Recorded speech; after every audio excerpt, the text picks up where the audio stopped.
And so, like, why do you think it's important for people in recovery to not only work the 12 steps, but to have an understanding of the history behind it? To have a better understanding of how things were done when they had the highest success rate is why I feel like it's extremely important, right?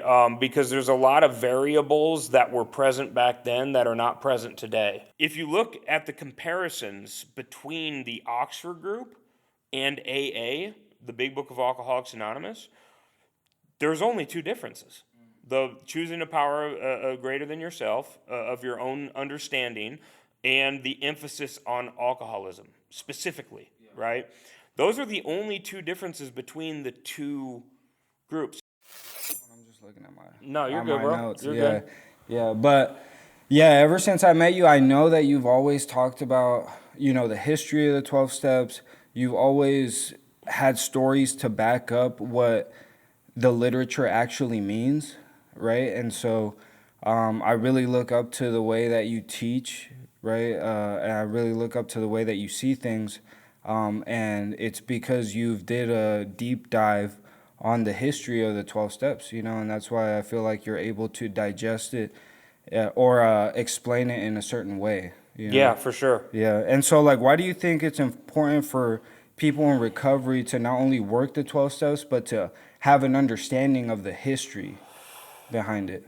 Well, my personal experience was I started reading AA history, Oxford group history, Oxford group members books. Yeah. Probably when I had, I think around the first time I did that was, I had probably like 2.5 years sober. And I haven't stopped. And I'm reading a book right now in regards to that. And Which one? it's called The Good Book and the Big Book, is Okay. what it's called, by one of the most consistent AA authors, AA history authors. His name's Dick B. And he probably, out of all the AA history author guys, he's probably got the most books. He's probably has somewhere between like 8 and 14 books out there, Yeah. roughly, something like that. I could be off a little bit with that. But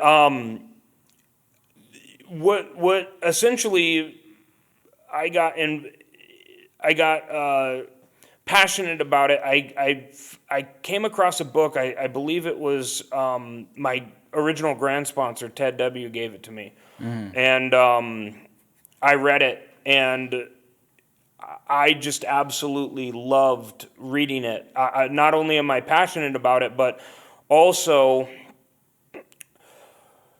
to have a better understanding of how things were done when they had the highest success rate is why I feel like it's extremely important, right?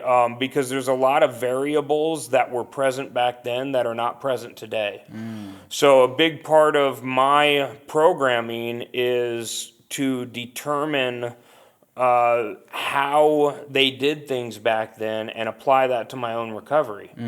And that's changed. That's been a game changer for me. It's changed everything Yeah. because we're going to a period of time where and usually the area that I'm most interested in is the Akron area. There's three factions of Alcoholics Anonymous in the beginning. There's Cleveland, Akron, and New York. Akron, for a good amount of time there, had the highest recovery rate. Yeah. And even to the point where after there's a lady here named Sister Ignatia, and she was Dr. Bob's associate or coworker, if you will. And in the course of about a 13-year period, him and Sister Ignatia and began the first rehab in the world. Oh, And okay. it was in the early 1940s. There had never been a rehab before. There were detoxes, but never like an actual rehab as what we Yeah. know as them to be today, right? So they started this rehab, right? And in a 13-year period between Dr. Bob and Sister Ignatia, they're responsible for 16,000 recoveries. Wow. So is over amazing. 1,000 a year. Yeah. You know what I mean? Which is huge numbers. Mm-hmm. You know what I mean? And so diving into what they were doing back then, for me, this is a life or death errand. Mm-hmm. You know what I mean? Like, my disease will kill me. It'll take my life, right? So diving back into, that's why I take it so seriously. And so looking back into those time periods and how they were doing things back then is something that I have applied to my life to better further my understanding of the big book and recovery. You know what I mean? So Yeah. I think it's important for people to know because it strengthens their recovery. Yeah. It gives them a better understanding of what they should be doing if they are looking into getting and staying sober. Right. You know? So Beautiful. What are some of those factors that you're talking about that you have seen changed over time? there's a lot of them. Okay. What are some of the biggest ones you feel? The biggest Better. ones, Or most impactful? I would say some of the bigger ones that have changed over a period of time were some of the Oxford group practices that were occurring up through 1950 in AA. One of them being the How to Listen to God pamphlet, otherwise known as two-way prayer, right? That was a definitely a big one. Another one was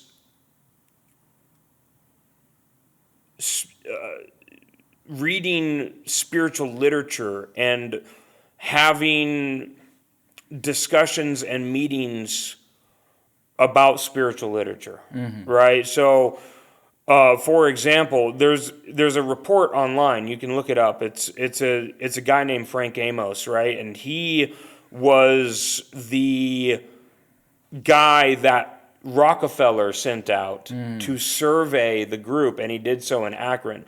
So if you remember in AA history, Dr. Bob, primarily it was really Bill, right? Bill reached out to the Rockefeller family looking for a donation to help them essentially not only write the book, but also they had ideas of potentially creating hospitals for alcoholics that as we know them today.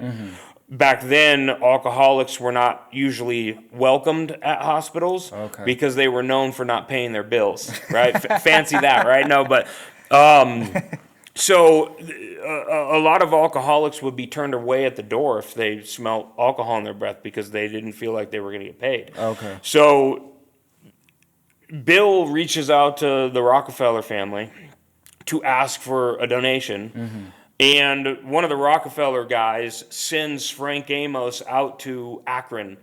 And he's under the direct care or supervision of Dr. Bob and his lineage out there during this time. And he essentially puts together a report, 5-6 pages report that he's going to be getting back to the Rockefeller. And it shines a lot of light into how things were done back then versus some of those practices that are no longer very common today. Right. One of them is the reading of spiritual literature, as well as basing the meetings off of spiritual literature. So oftentimes they were reading either from the Bible or from the Upper Room, which was like a daily devotional, kind of like a Grapevine type of a magazine, but it was like a daily devotional, and they would the meetings would be based off of a page in that a page, right? So they were very much into reading spiritual literature and discussing that and making that the basis of their meetings. The other big one is Dr. Bob kind of had this interview process. Essentially, the majority, not all of them, but the majority of alcoholics in the early days of AA were essentially sent to Dr. Bob to be detoxed, right? So they put them on a train or whatever and shoot them out to Dr. Bob. And then Dr. Bob would detox them.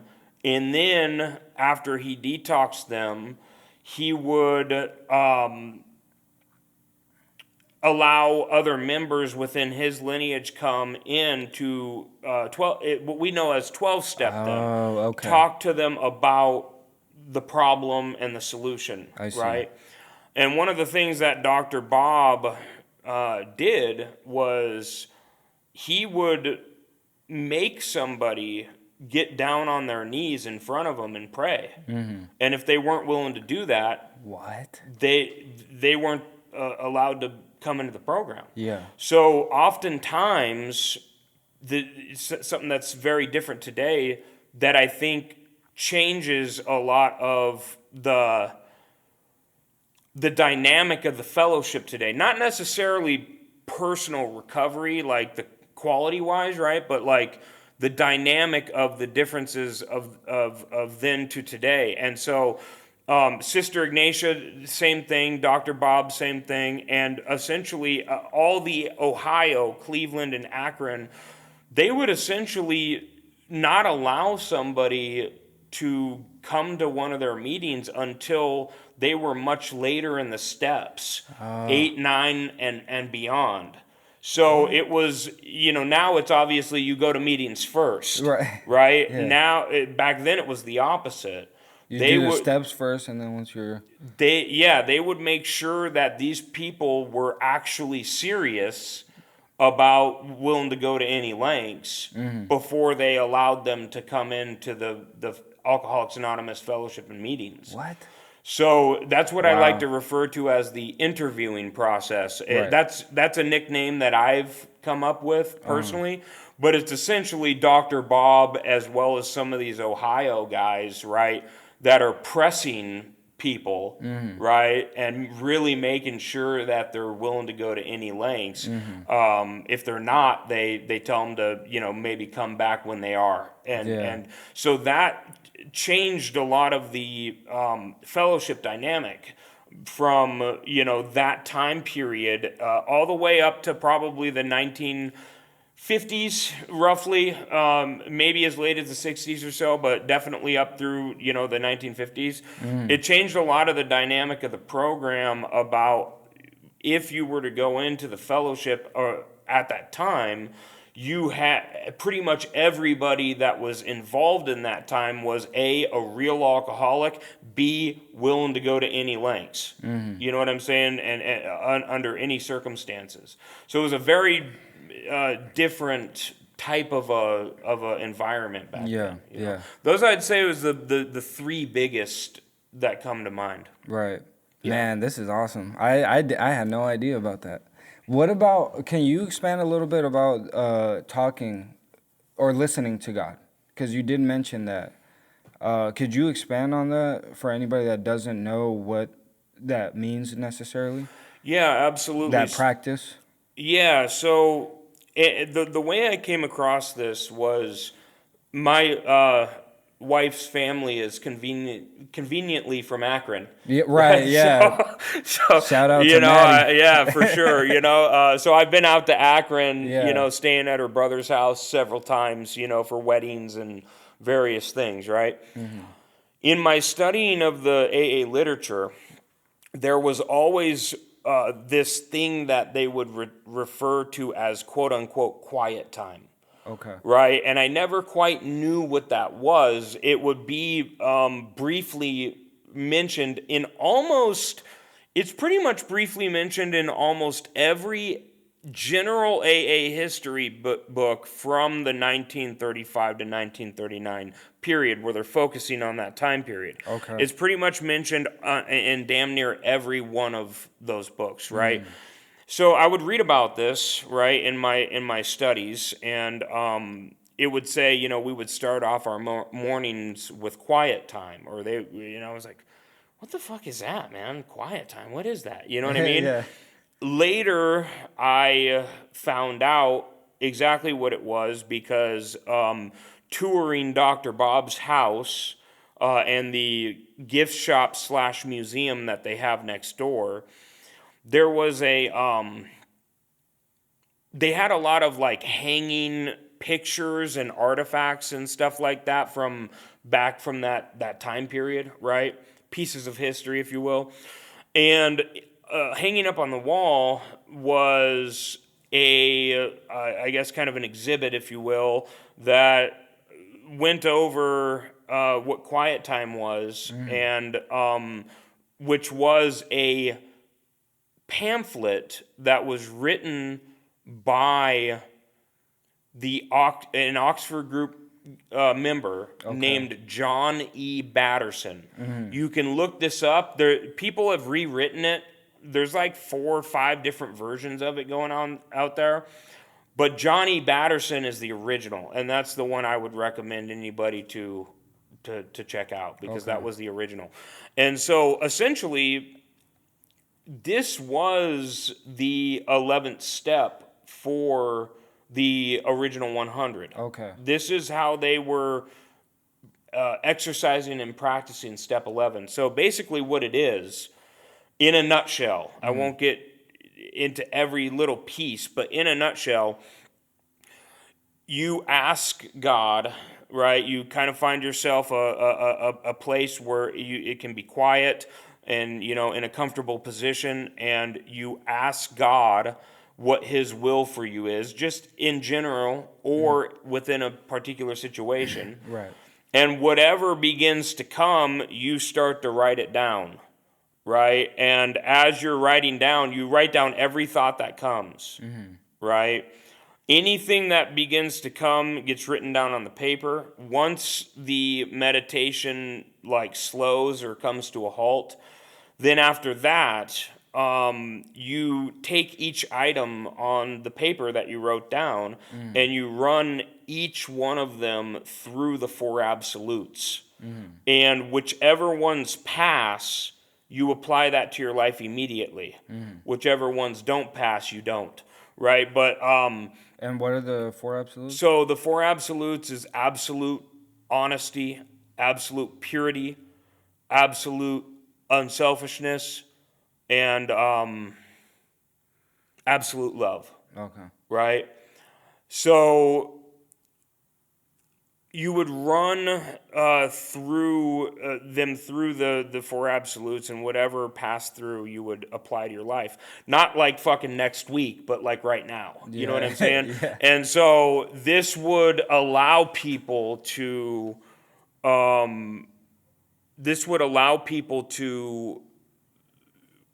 carry out the will of God. It was, like I said, praying for the knowledge of his will for us and the power to carry that out, right? Yeah. Same thing, right? It was the same.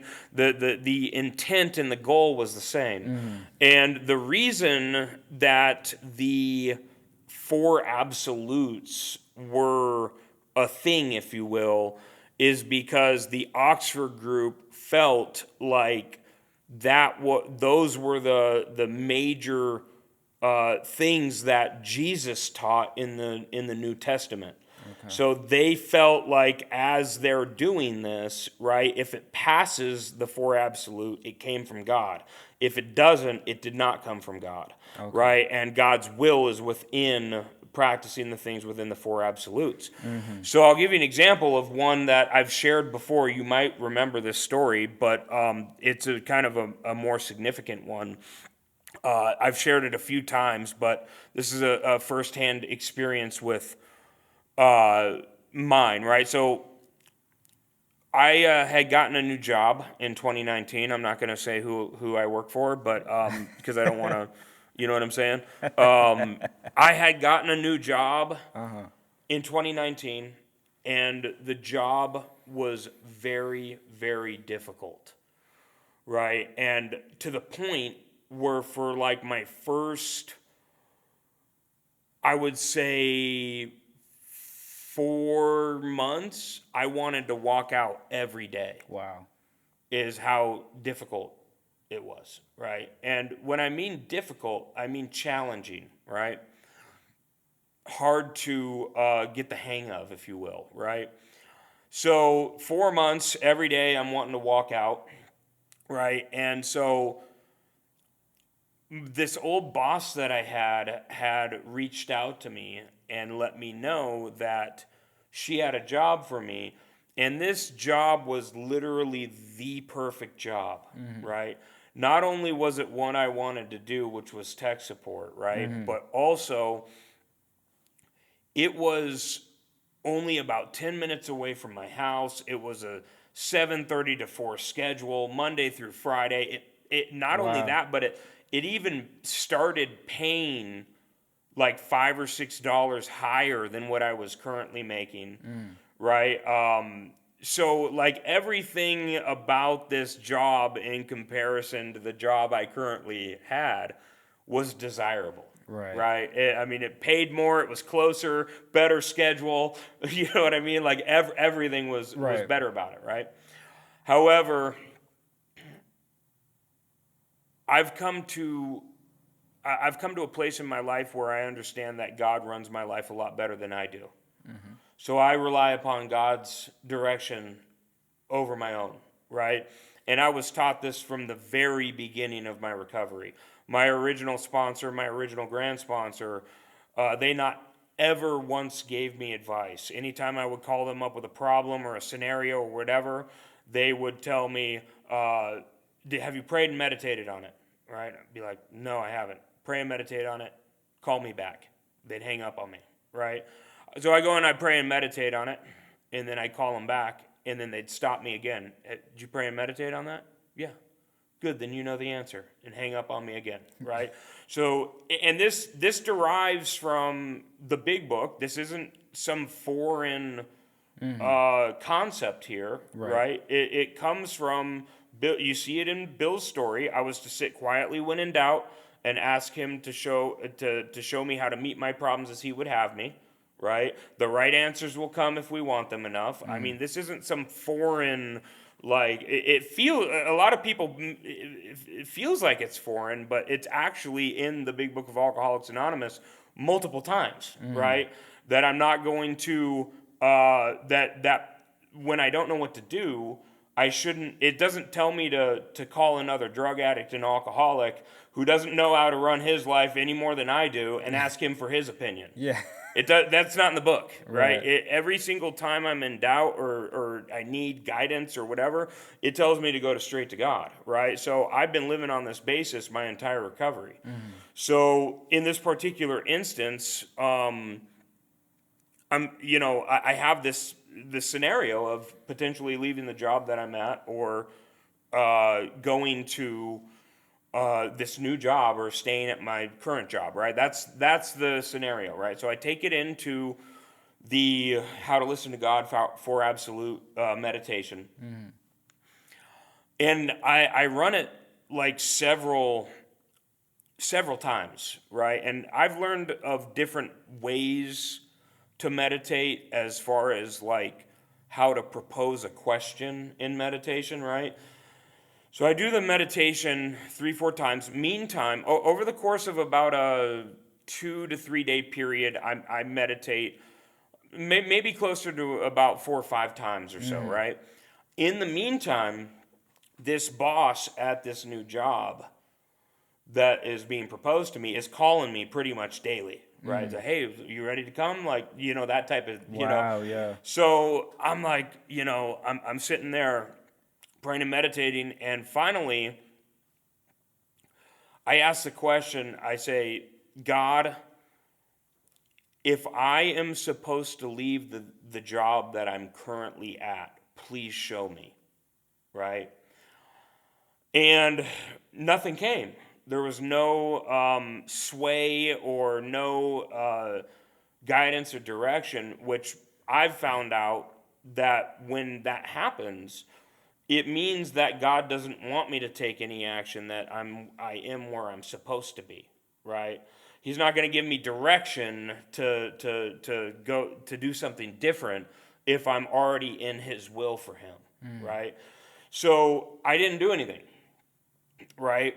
Now, mind you, most people would take that job without a second thought, right? Right, yeah. It's shiny, it's glittery, right? It's desirable, right? Most people wouldn't have even thought about not doing it, right? You know what I'm Yeah. saying? And so I get this direction in meditation to stay at my current job. Now, God can see the future, whereas we can't, right? And so later, I was able to determine several reasons as to why God did that, or at least what I think some of the reasons are. Right. A couple of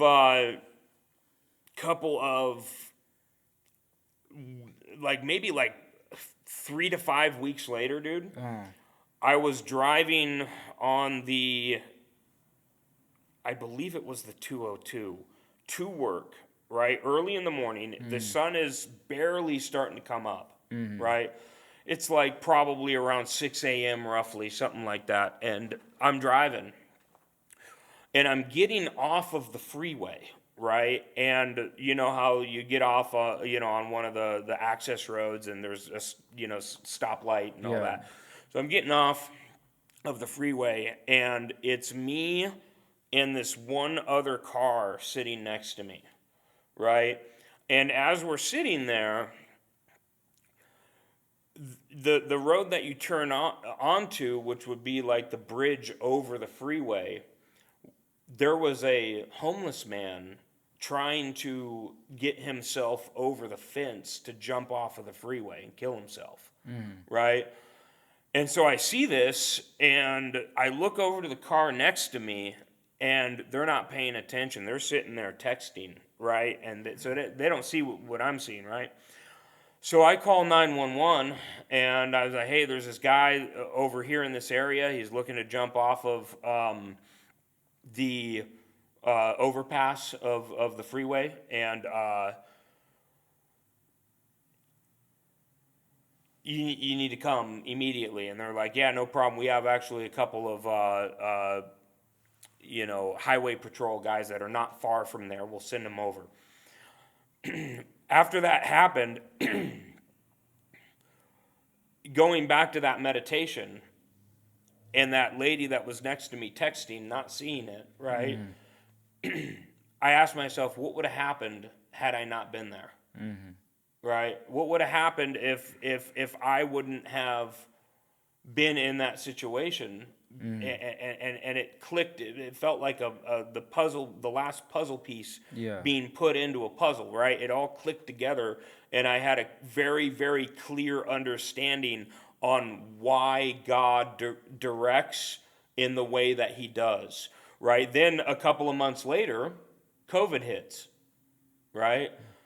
COVID hits, a bunch of people lose their jobs, right? Thankfully, my company had us work from home, and almost everybody at that other job that I was about to Yeah. go to lost their job. Wow. Almost everybody, not all of them, but the majority of them. They Yeah. had to cut them down or cut them out, or what do you call that? Downsize. They had to Right. downsize, and my wife, including, lost her job as well during this time. So, we at least had some income during the COVID era, right? Had I been at that other job, neither of us would have had income.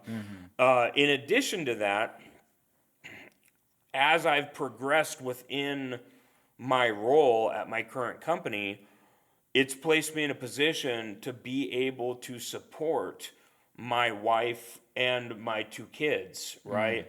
I'm the primary source of income coming into the house, and it's given me the ability to sustain and support that. Whereas the other people at that other job, right, that I was getting ready to go to, never advanced past that dollar amount that was being offered to me. Right? Now I'm much beyond that. You know what I mean? And so these are the things that God can see Yeah. that I can't. Exactly. Right? And the reasons in which why I don't listen to my own ideas and my own thinking, but rather rely upon God's guidance. Yeah. It's like, yeah, like we can't architect that, No. you know? Like, cause yeah, it looks all like it looks shiny, looks glittery, looks like a great opportunity, and like me as well, I've experienced that so many times. Turns out it's not what God wanted, Right. right? And sometimes, even if I try to force myself to do it, and if I'm spiritually fit, God will not allow me to get that opportunity sometimes. Yeah. Even if I try to force it. Yep. It's like it just gets neglected one way or another, you know? Um, so can you talk to me a little bit about the Oxford? How did that whole group come about? And how did the 12 steps advance from there? Like what was the original steps from the Oxford group? So the Oxford group was what they referred to as themselves as a first century primitive Christianity group, Okay. which they say what that means is that they would actually try to take the words in the Bible and actually practice them and apply them to their life. Okay. Right? Where, for example, one of the big ones is forgiveness, right? Where it's not just a concept, Yeah. which it can be for a lot of Christians, right? It's a concept, but they aren't willing to forgive, right? Whereas this particular group was actually carrying out and practicing those things. Okay. That was the major difference between it and a lot of other Christian entities within that time period, right? So they were a group that sprung up fast, and they were very large. They were nationwide, as well as had some ties to, I believe, England as well. And they were a group that they were kind of a moving or a traveling group. They didn't necessarily have uh, like a home base, if you will. So Okay, yeah. keep in mind, we're in the period of the period of Alcoholics Anonymous beginning. We're in the Great Depression at that time, right? So oftentimes people would see the newspaper and it would say the Oxford group coming to town, right? Oh, nice. There will be food, right? You know what I mean? And for a lot of people at that time period, Right. who were pretty much starving, that sounded pretty darn good, right? So they would have these get-togethers, if you will, and I understand that some of them could be as large as 50,000 people, right? That wasn't common, but I have read that had occurred before. But you're talking about, think about it, right? Back then, you don't have the internet, you don't have, means of communication. With the way that you get news is from the newspaper, right? So you open up the newspaper and you're like, hey, look, this place is going to have free food. My family's starving. Let's show up, right? So what would happen is they would get into kind of like an auditorium style of a setting. I think sometimes they did it in houses. Sometimes they did it outside. And they would get into this particular setting, and they would begin preaching what their group was and what they did and what they were all about. I'll get into this in a second, but that's essentially what the Oxford group was. Okay. Now, contrary to a lot of popular opinion, the Oxford group did not actually have any steps. Okay, so there's some blogs that are out there online that are wrong, right? If you're looking to study AA history, don't just Google shit. You know what I'm Yeah. saying? Because there's a lot of info out there that is incorrect, Okay. right? You want to read books and rely upon reliable sources such as like Silkworth.net, Okay. right? That's AA history. So you don't want to just Google it and start looking at blogs and postings and stuff. So there's some incorrect blogs and postings out there about what is referred to as the 6 steps Yes, of because the I did Oxford hear group. about that. Yeah. Yes, but the truth is that wasn't an Oxford group thing. That was actually Bill Wilson. Bill and the original 100, the Akronites, which is what they call themselves, put together 6 steps originally, Okay. and then later Bill wrote them into 12. But the 6 steps were never an Oxford group thing. Okay. They were Bill Wilson. Bill Wilson did that, and so that's a confusion point that's relatively common that I hear about a lot about the steps in the Oxford group. There weren't any. They had what's referred to as the Oxford group tenets. Okay. Now these were just essentially principles and practices in which they practiced, in so many words, right? Four absolutes is one of them, right? There is also something called the 5 C's. If you're interested in that, go look it up on the internet. There's also what we know today as pretty much the entire 12 steps, right? And I'll give you a quick breakdown of that. There's only, Bill Wilson and Dr. Bob, they never claimed to create what they did in that book. That matter of fact, they were known to give credit. They said we didn't come up with this. We borrowed these ideas from the men of medicine and the men of religion. We did not come up with this, right? So the only two things that they changed, if you will, right, was number one, the emphasis on alcoholism, right? Whereas the Oxford group, you could go there for any reason, Right. Okay. right?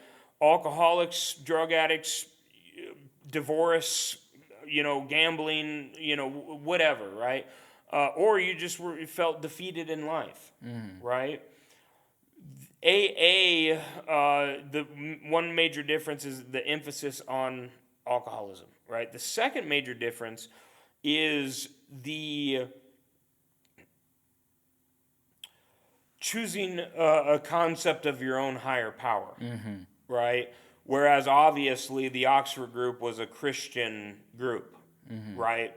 So those are the only two things that were added or changed. Okay. Everything else is Oxford group, right? So looking at steps 1 and 3, 2 didn't exist because they were already Christian, right? So like you had 1 and 3, they had what they referred to as a active surrender, where you would essentially, get on your knees and surrender your life to God, sometimes either by yourself or in front of the Oxford group, right? You had 4 and 5, right? They called it moral. It was called the loose name that they used for it in the early. I don't know if the Oxford group actually had a name for it, but the early AAs loosely called it more what they referred to as moral inventory, right? So they had the 4 and 5, right? That came from the Oxford group as well. 6 and 7, obviously, right, Yeah. from the Oxford group, right, asking God to, remove any defects which stand in the way of our usefulness to Him and our fellows, Yeah. right? 8 and 9, same thing. The Oxford group had what they called restitution, right? Restitution. Restitution, yes. So they had 8 and 9 in so many words that it was the same thing.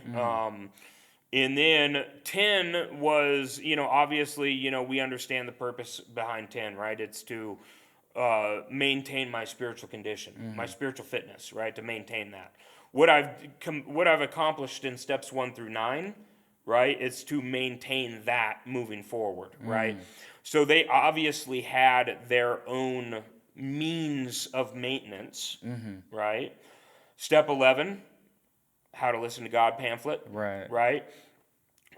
Step 12, look at Ebby Thatcher, who came and carried the message to Bill. Exactly. Ebby was an Oxford Group member.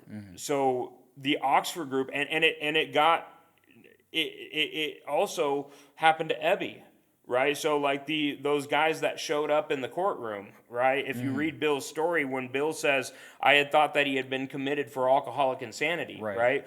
Were those guys that show up and sway the judge in allowing Ebby to come up under their care and supervision. They were there 12-stepping, what we know as 12-stepping, right? But essentially carrying the message. Once you've gotten to a good place spiritually, if you will, then they would have you go out and try to carry the message. So if you look at the comparisons between the Oxford Group and AA, the Big Book of Alcoholics Anonymous, there's only two differences. The choosing a power greater than yourself, of your own understanding, and the emphasis on alcoholism specifically, right? Those are the only two differences between the two groups. Now, there are some things that the Oxford Group did practice that did not necessarily get implemented into AA. So there's some extra stuff that the Oxford Group factions would practice, etc. What were some of those? The 5 C's. Okay. That would be one of them. I don't have them all memorized, Okay. but if look them up online, you'll see what I'm talking about. That didn't really get transferred into AA. So stuff like that. There was a couple, not a lot, but just a few things that didn't necessarily get transferred over. But other than that, those two differences, they're identical, right? So the one thing that I'm going to point out here is that the difference between the Oxford Group and AA is they didn't necessarily have a set order in which you would go through these things. Okay. And not to say they didn't in general, like maybe they did within certain pockets and groups of how they approached the Oxford Group tenets in a particular order, but they didn't have anything written down of like step 1, step 2, step 3, right? They didn't have like an order that was necessarily mandatory. Okay. In the way that we have in the 12 steps, where we start in step 1, we end in step 12. Yeah. So that was a big difference as a difference as well. While the principles are the same, one of the differences is that Bill ordered them in a particular way because Bill's hope, and I don't know if you knew this or not, but Bill's hope in writing the Big Book, which also almost didn't get passed, right? Oh, okay. The Akron group didn't want a book.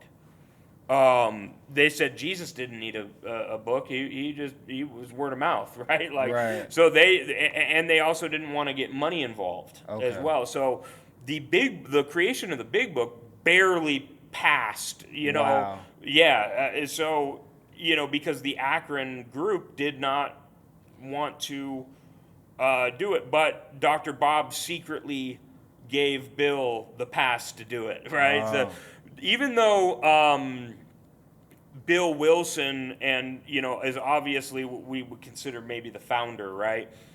Dr. Bob was the shot caller, right? Okay. So up until Dr. Bob died, then Bill became the face of AA, et cetera, right? But Bob was the one who called the shots. Okay. So, they didn't want the big book to come out. The Akronites didn't. Dr. Bob, an Akronite himself, gave Bill the secret pass of like, hey, just go ahead and do it anyways. You know what I'm saying? Like, so the purpose, the mindset, keep in mind, a lot of people don't understand this. This is where one of the time periods that gets really confusing in AA as far as a history standpoint goes. The Big Book of Alcoholics Anonymous came out before AA started. Okay. When the Big Book of Alcoholics Anonymous came out, the group as a whole was still technically under the Oxford group. Oh. When Alcoholics Anonymous came out. Wow. So then there was the break off, the final break off. There was different break offs that happened in different cities. Mm-hmm. But again, Dr. Bob called the shots. So until he cut ties, it wasn't going to be, they was still going to be technically associated and under that entity, if you will, right? So as they're under the Oxford group still at this time, Bill's goal in writing the Big Book of Alcoholics Anonymous was so that he could get books on shelves all across the U.S. so somebody could buy that book, bring it home with them, and then apply it to themselves, and then start a fellowship there. Yes, sponsorship existed, but Bill's, and it did from the very beginning. Right. But Bill's hopes was that he could write something so concise and specific to where it didn't necessarily require a sponsor. You could just go through it yourself and recover, and his hopes was to cause that to happen in cities that they weren't present in, and for recoveries to begin springing up, fellowships to begin springing up in those areas. Because Bill didn't like the idea of the Akronites saying, well, Jesus didn't need a book, it was word of mouth. He's like, well, how many fucking people have to die before they can get a solution? Like, before we can get out to every single state, every single city, right, how many people have to die from this disease? Yeah. You know what I mean? So that was the intent behind the book. It was to make money as well, right? We're not going to hide that, right? That's a fact, right? Bill's hope and goal was to make this his job, not necessarily, well, to be able to be self-sustaining, right, yeah, off of this. So that was a goal. That's not a secret. His hopes were to be able to make money off the book, to be able to support himself and his wife, and et cetera. Yeah. But the other primary intent behind the book was, Bill cared a lot about alcoholics, and he didn't feel like it was necessary for a bunch of them to die while they waited on getting word of mouth to every city and state. And so he wanted to be able to provide a volume, right, to where that individual could take it and recover. Mm-hmm. And that was the goal of the book, right? Yeah. Now, later, approximately, well, it's debatable, right? It's debatable on the time frame. The AA historians, they can't necessarily agree upon a specific time, but several months later, if you will, right, or months later, rather, the official split occurred between the Oxford group and AA, and they then assumed and took the name of the Big Book of Alcoholics Anonymous. The Oxford group, or no, or the AA guys that split from the Oxford group, right? Okay, yeah. So that's what I mean in the sense of like the the big book came before AA. I see, yeah, Right? They yeah. were still under the Oxford group at that time. Okay. You see what I'm saying? Yeah. So then once But it they wasn't called Alcoholics Anonymous yet, though, right? no, Okay. not until the Okay. official split occurred. Okay. Okay. Formally. Okay. Right. It was at that period of time they referred to themselves as the drunk squad of the Oxford group. So that was their moniker, if you will, at that time. Yeah. So Interesting. yeah. What are some of the other like challenges that they faced with the publication of the book? Lots. Yeah. Um, Like how many hurdles and how many times did they try, or like what all went into the publication of it? so remember Andrew M., my sponsee, right? He got me a book when on my Oh yeah, Andrew. Yeah. Okay. yeah. Okay. He got me a book on my 10th year of sobriety. That was a relatively new book that came out around that time, and it's called Writing the Big Book. And it is, for anybody who's interested in it, it is in the 1,000-page. It's a huge. I mean, it's like a. You know what I mean? What? It's a big. Yeah. It's And you know. hadn't read it before or heard of it before? No, I had heard of it. Okay, Yeah, but I you had just heard hadn't read it? Yeah, Okay. you can only read one book at a time. You know what I mean? Yeah. That like I have a list of books that I remember, You know what yeah. I mean? That I'm chipping away at slowly but surely. But this particular book shed probably the most light into your question than any other book, right? Because it was the first book that sole focus was on the writing of the Big Book of Alcoholics Anonymous. Okay. So to answer your question, some of I would say the biggest challenge was money. Okay. Not a lot of people realize this, but the money that was originally given by the Rockefeller Group was used to support that movement, and I think some of it may have potentially gone to the writing of the book. Dr. Silkworth also donated to Bill a few times towards the end of the writing, where they had just kind of hit a halt, and they didn't have any more money, etc. Okay. In addition to that, they decided to create stock in Alcoholics Anonymous in order to Interesting. in order to get money to write the book. Yeah. They would go to the meetings at that time and attempt to sell this stock. Okay. Right, that you could have stock in the Big Book. Yeah. You know what I mean? It was a relatively small percentage, but and they took that money that they would take when they sold that stock and put that towards the book as well. What? So money was the biggest issue. Money, it took them a relatively long time to get the book out there or written, completed, right? I believe at least a year, right? I could be off by a little bit in that, but it nonetheless, it wasn't something that Bill just sat down and run one sitting Right.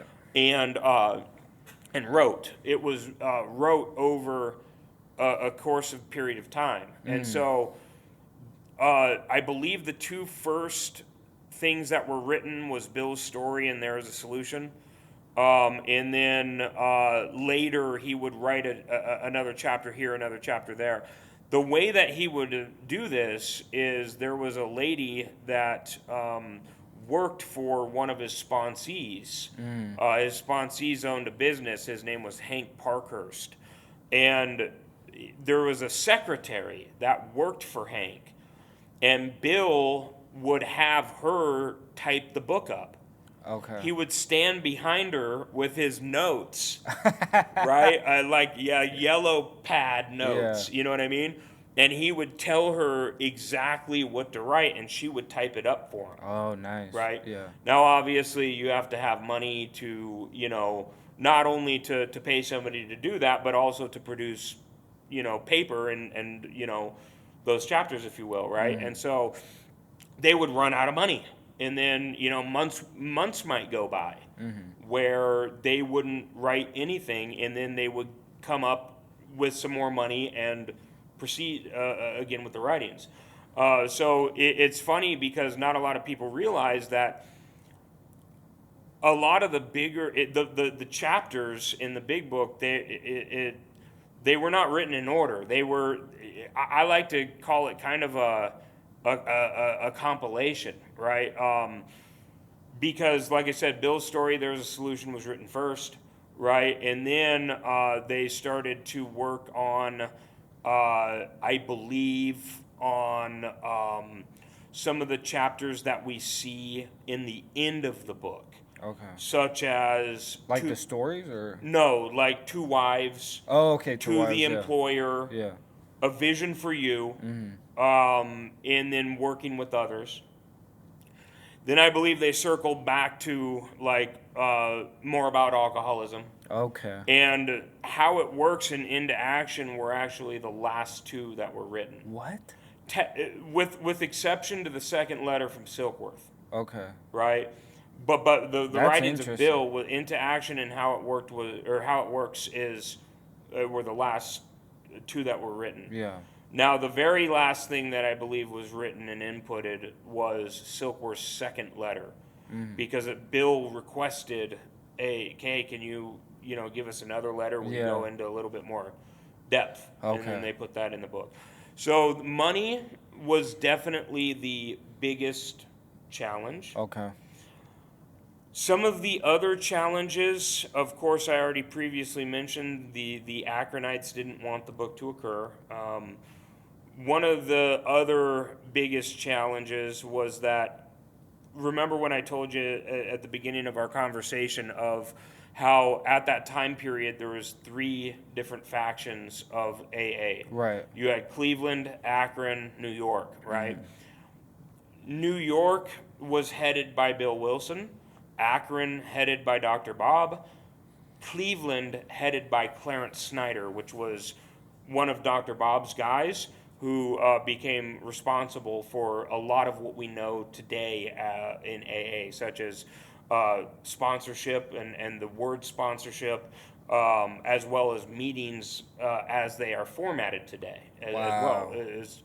That all goes to Clarence Snyder. Wow. But essentially, they were in these different factions. They were to a degree they were operating independently of each other, even though they were connected, right? Again, keep in mind, you didn't have email, you didn't have, stuff like that. So they would do their thing in these areas, and then every once in a while they'd check in with each other. So Bill is operating independently of Cleveland and Akron. Now, Cleveland and Akron, they're very close to each other. They're Right. about 45 minutes apart from each other, right? But New York is obviously, several states over, right? So Bill, who was responsible for writing the book, right? One of the biggest challenges that he faced was he had a lot of atheists that were in his faction, Okay. right? Now, keep in mind, the Ohio guys, that wouldn't have happened. Right. You know what I'm saying? Like I said, Dr. Bob literally made you get on your knees and Yeah, pray. yeah. You know what I'm saying? Yeah. Like before you could even, you know what I mean? So Yeah. like the Ohio side, that didn't exist. Yeah. Atheism within what we know as, or you know the fellowships of AA, pre AA in those time periods Yeah. in those sections, right? However, on Bill's side in New York, because Bill wasn't as a hard pressing Christian as Dr. Bob was, several of the people in Bill's faction, they were constantly ragging Bill, constantly in his ear, constantly trying to get him to completely leave out the God idea of the Big Book of Alcoholics Wow. Anonymous. That was their goal of entirely, right? Yeah. But once they saw that that wasn't gonna happen, their goal was to dumb down the God idea in the program. And this conflicted Bill, right? Because Bill obviously understood what was necessary to get and stay sober, right? You know, Dr. Bob and, you know, all these things, right? But these atheists that were in that group at that time Yeah. were constantly ragging on him, constantly telling him, "Oh, no, you need to change this. Oh, this, no, man, you know, like just, I it see. was, it Yeah. was constant." So that was another one of the bigger challenges that was at that time for the writing of the book. Right. Right. How? Man, this is so good. I could go on all day Oh, so about this. can I. Guys, so We can do however long you want. yeah. Yeah. However long you want, man. We So can do yeah. it. No, we'll do like so how did the 12 steps like? How did that become the 12 steps of AA? How did that become the foundation of other 12 step programs? When did other 12 step programs like come to play? Um, I don't know if I can specifically provide an answer onto why other fellowships chose to adopt the 12 Yeah. steps, but from what I have directly heard is because it was a method that worked, right? A lot of these other fellowships would say to them, "We already have a way that works. It's proven to work, right?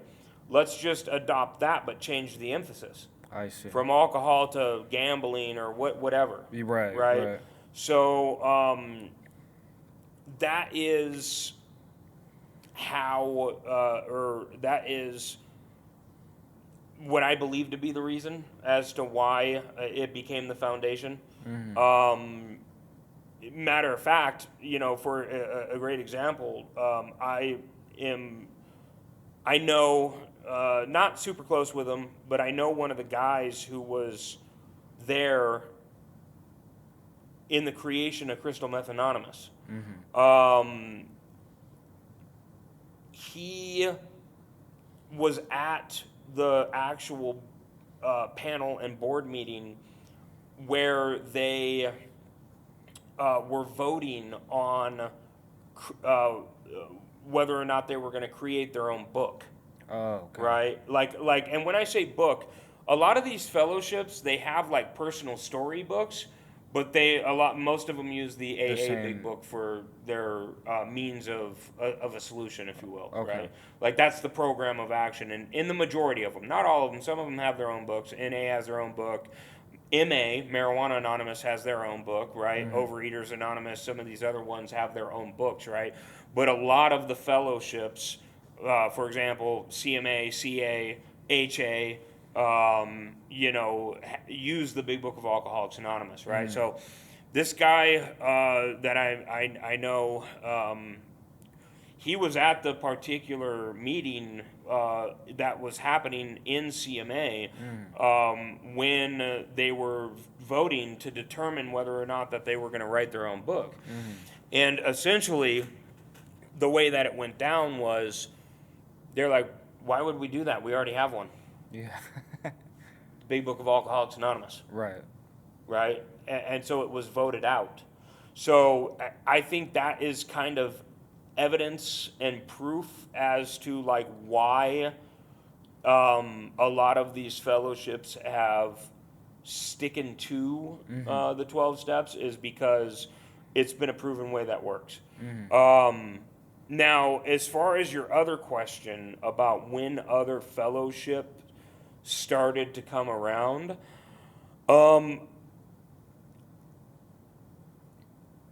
I could be wrong on this, and I don't necessarily want to name specific fellowships, but I believe in the time period of the 1970s. Okay.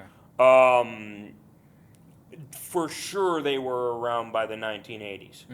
You know what I'm saying? I think we started to see other fellowships start to spring up in the 1970 mark. I could be wrong. It could have been earlier.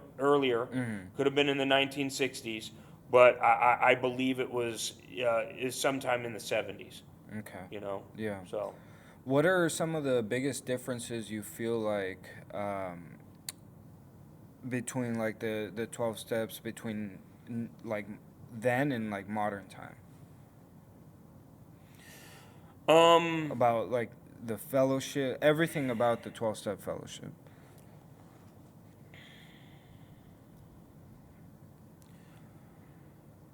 some of the previous things I've already mentioned, right, would be the biggest in my mind. The Christian element, or the spiritual reading Yeah. element, definitely one of the big ones. The fact that there wasn't really alcoholics or drug addicts that were within the fellowship that weren't willing to go to any lengths, right? Because as later, right, like they started being pushed in by the courts. Yeah. You get caught with a fucking my very first arrest, right? I was 12 years old. I got arrested for possession of marijuana, felony 6. And they sentenced me to AA and NA meetings. Part of my terms of probation was that I had to hit, I think it was like 4 or 5 a week. Yeah. Right? And I'd have to get my card signed, right? And show it to my probation officer, right? Yeah. Once a week, right? But bro, I had no fucking desire at all to stay sober. That was the last thing on my fucking mind. Yeah. But my thoughts were, okay, how am I gonna be able to get high and get away with it while I'm on fucking probation, right? I was only there and going into those meetings so that I didn't go to fucking jail. You know what I mean? So that variable didn't exist back in the early days. Now it's, by the fucking boatloads of, different major cities, Phoenix, Houston, Dallas, right? These big places, right? It's very, very common to see people have to go to meetings because they have to, rather than they have a desire to stay sober or are willing to go to any lengths, right? So that's probably one of the big ones. In addition to that, the straightforwardness, bluntness, definitely much more blunt and straightforward back then. Now we want to beat around the bush, right? We're afraid to tell newcomers that the solution is God because we don't want to scare them away, right? There's a lot of pussyfooting around these days that wasn't a thing back then. Right. You know what I mean? There's a lot of what I consider to be self or group denial of what the book solution is and what the solution is altogether, right? Like, let's pretend that God isn't needed, and so that we don't scare this newcomer away. There wasn't any beating around the bush back then. It was very straightforward. It take it or leave it, like it or love it, right? If you got a fucking problem with it, then you're not ready yet, Right. and that was it, right? So that was a variable that was definitely different back then. Now, speaking directly of the Akron specifically, as well as Cleveland, right? Mainly Akron, but it certainly existed in Cleveland. Jesus was the higher power in Akron Okay. under Dr. Bob's authority. Wow. Even after AA the big book came out, Yeah. right? It wasn't the way that Dr. Bob ran things, as well as a lot of the Cleveland people, was that you're not going to choose a power greater than yourself of your own understanding. Jesus is the power, and that's the one you're going to get with. So that was something that Dr. Bob pressed and lived with,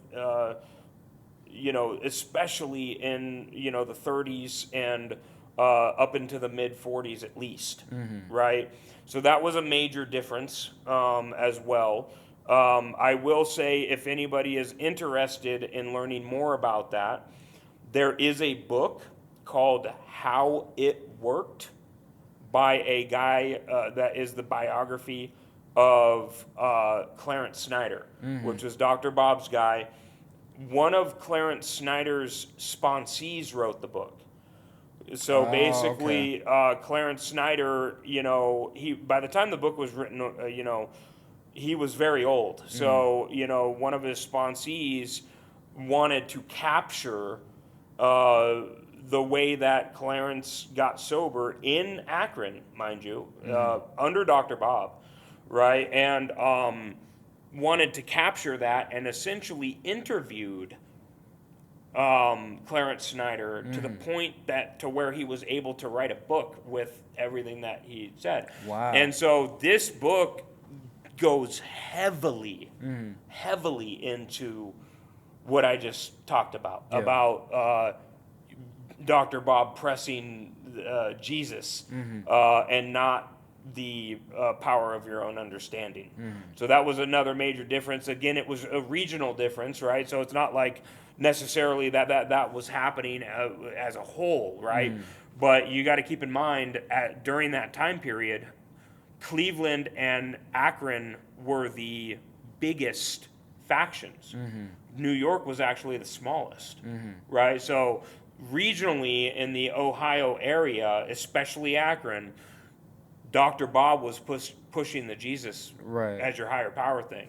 And, like I said, if anybody's interested in more about that, How It Worked, the story of Clarence Snyder Nice. is a great book that goes heavily into that. And you'll see that Dr. Bob was no fucking joke, man. Yeah. He, that guy, dude, he was a towering, intimidating guy. And, he would intimidate other people in the sense of, you're going to get down on your knees right now and pray. Well, I don't know how to pray. That's okay. I'll do it for you. You just repeat after me, right? It's not like, hey, man, maybe you should start praying on your knees. Yeah. No, he's saying you're gonna get down on the ground and pray on your knees. He was very an intimidating individual, towering. He was a very big guy. Yeah. And he was very serious individual. And so that book really, it allows you to really see how Dr. Bob was. Yeah. It's in my opinion, it's probably one of the better books that if you're looking to have an understanding on Dr. Bob and his character and his contributions and the way that he conducted recovery in Akron is probably one of the better books for that. What is a good book to begin with on knowing like the basic history of AA? So the book that I would recommend that people start with, that is an overall, like you said, an Yeah. umbrella view, right? I would say is called a book called Not God. Okay. Okay, I would say that that is probably a very good intro book. Who's the author? I think it's Ernest Kuntz. Let me just double check. Yeah. Yep, Ernest Kurtz. Okay. Ernest Yeah, Craig. Ernest Kurtz is the author of that book. Okay. That is a very good, in my opinion, introductory Yeah. book to, if you're looking to learn more. It's like I said, it's an umbrella. It's not, because a lot of books they focus on very specific things, either very specific time periods or very specific facets of the history. For example, you know, Dr. Bob and the Good Old Timers. That, you know, that focuses on Dr. Bob's, you know, lineage or influence, etc. That book is pretty hard to read. I definitely wouldn't recommend that one as a beginner book. But you know, I've read books on Ebby Thatcher. You know, I've read books on Dr. Silkworth. You know, so there's a lot of books that Yeah. are very specific. Yeah. Like, hey, we're gonna go through like Dr. Silkworth's, you know, part of history. Yeah. You know what I mean? But so for an overall starter book, I would definitely recommend Not God. The other book that I would recommend, let me get into it here, is My Name is Bill, Okay. written by Susan Cheever. That particular book is the book that got me into AA history. Oh, okay. So that's the book that my grand sponsor gave me. Okay. Yeah. I actually, I technically, I asked him for the book. You know, I was at his house. Yeah. You reading that? You know what I'm saying? He's like, no. I was like, can I have it? Sure. You know what I'm saying? Like, yeah. you know, and he gave it to me. Uh-huh. You know, and that's what kind of got me into it. But the one that really set me off good is a book called The Akron Genesis of Alcoholics Anonymous. Oh, I think you've mentioned that one. That one's really, really good. Another one that is great is the Sister Ignatia, the Angel of Alcoholics Anonymous. Okay. That's another great book. But as far as an intro book, I would suggest Not God or My Name is Bill. Awesome. So, yeah. Awesome. Well, thanks so much for doing this with me, man. Yeah. Seriously. Yeah, I mean, I've always appreciated the way that, you know, you teach and you know, the way you sponsor and the way that you teach from the history of AA and you implement that into your, you know, your teachings and yeah, I mean, I admire your leadership as well. And so I do want to do this again because I definitely have like a lot more questions. Yeah, man. You know, and so like I just that like you're the one that actually got me interested in learning about the history of Alcoholics Anonymous. You know, because you talk about it so much and you're so passionate about it. So yeah, so I want to thank you again for doing this with me. Yeah, man, I can talk for hours about it. Yeah. You know, I would absolutely love to do this again, and we can talk about whatever, man. We can talk about AA history.